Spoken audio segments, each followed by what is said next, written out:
Is the God of the Bible mean? This is a very interesting topic, and there are a lot of different ideas theologically that come out of this topic. What I want you to do is listen up for a few minutes, and you are going to hear a lot of interesting new perspectives on this very question. Okay? My name is Rabbi Shmuel Kopel, and if you haven't done it yet, do me a favor. Please click right there. It says subscribe. After you hit subscribe, there will be a bell. If you hit the bell, you'll be notified every time I upload a new video. And without further ado, here we go.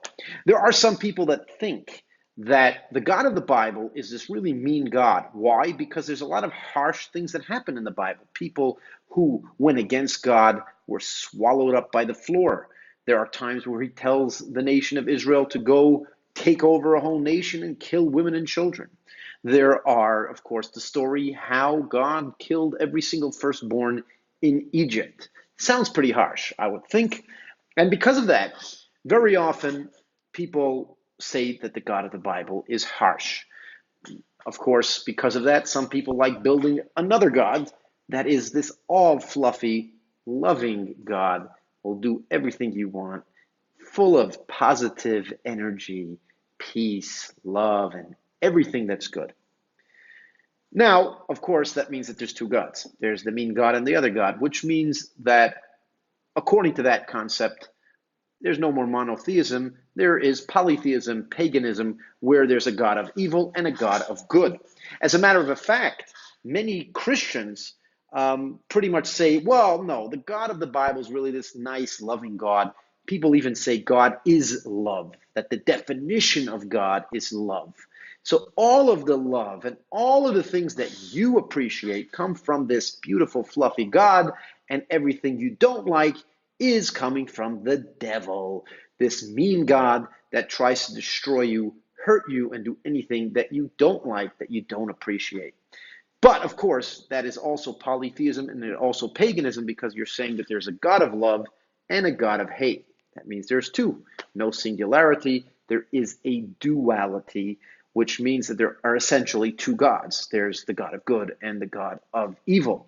The reason why this type of belief is very common is because people love scapegoating. Everything that's good, I'll say that it's this loving God that loves me, and everything I don't like is coming from this evil God. So it's scapegoating your problems onto this other God. Essentially, many of these religions used many different types of scapegoats so that people will attribute all the problems to the devil and everything that's good to the God. So, of course, you go through life and something good happens. Thank you, God. Thank you, God. And if something you don't like happens, you say, oh, horrible devil, right? And of course, you keep on following the real God because you want things to be good and not things to be bad, which is a form of mind control. As I said in previous videos, it's a way that people control your mind. If anything that you like is because of them. So essentially the church, the movement, the religion, pretty much everything that you appreciate, they take credit for, and everything that doesn't work out is his fault. So it's a double whammy. The more good things that happen to you, the more you want to connect to them. And the more bad things that happen to you, the more you want to connect to them to get away from the bad guy. That is how that mind control system works with good and evil. It is polytheism. It is not monotheism. It has nothing to do with one singular God, but with many. Now, is the God of the Bible mean? Let's go a little bit more into that concept. Well, is the world mean or full of love? Right? There are a lot of things in the world that are very rough and very real, and you're not going to like them. Okay, so that's the reality. The reality is that the world that we live in has good things and bad things. Okay, why were they created? I don't know. Let's put that on the side for now. But what I do want to say is as follows. Listen up. It's very important. What is the difference between good and bad, mean and nice? That's an interesting concept, but I want to define it very simply as follows. Something is mean when you don't want it to happen. Something is nice when you do want it to happen. So if you want to make $1 million and somebody comes and hands you $1 million, wow, that's nice. If somebody comes and punches you in the nose, and of course you don't want to be punched in the nose and it really, really hurts, ow, then you want to, then you say that's mean. They punch you in the nose, it's horribly mean. Okay? Now, what happens when a doctor gives you a shot? They stab you with a needle and ow, it hurts. But you're like, thank you, doctor. I'm very appreciative that you gave me a shot because that shot is going to save me much more pain in the future. Okay? Of course, is it mean or is it nice that the doctor is giving you a shot? Most people would suggest that you are being nice, that the doctor is being nice by giving you a shot because that's going to cure you. It's going to make things better. You, as an individual, understand that pain is worth it, that the pain is nice because you understand that the doctor is doing it for a good reason. Now, as far as the world itself, the world was created. We have no idea how it was created, why it was created. We can theorize and learn and try to connect with the creator and find out why he created the world. But let's face the fact. The creator of this world, if it's a singular, okay, so I'm dealing from the concept of a singular God that created everything. That God created things that are painful as well as things that are pleasure. So he created things that you think currently in your current body you think are good, and there are things that you think are bad. But do you see the bigger picture, right? Many people would say, oh, people died, that's horrible. Well, who says death is horrible? If a person dies and there's a better situation after death, then maybe it's good to die, right? Perhaps. Do you know that it's not? So many people, the second you hear somebody get killed, it's horrible. Why did God do that, right? Even, I don't like mentioning this as a Jew, but even the Holocaust where a whole bunch of people were massacred. Now, I would say from a human perspective, that is the most horrible thing that happened in history, where an organized government got together and says, let's literally round people up and kill them just for who they were born as.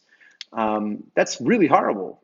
And I think that most people would agree.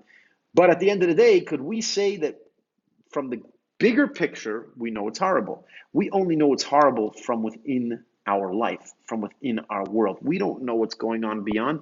And it could be that we came down to the world perhaps to suffer a little bit in order to have a lot of pleasure after.